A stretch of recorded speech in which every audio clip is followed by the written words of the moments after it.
The weekly code quiz.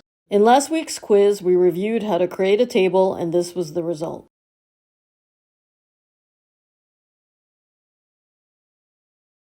Why does this not really look like a table? Typically, with a table, you are trying to relate one data element to another. How do we further identify the information in a single column or row?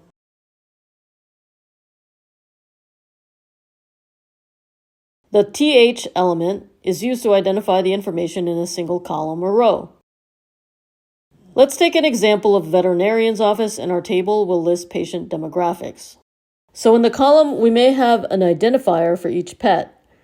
Subsequently, we will have a column for that type of animal, age, and breed.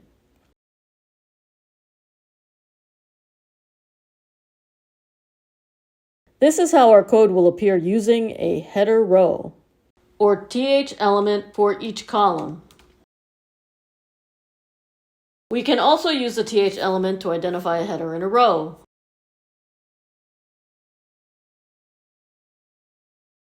How are header cells differentiated from table data cells? Table header cells have a default styling so that they will appear bold and centered. This helps them to stand out. Presented by Designers Learn Code.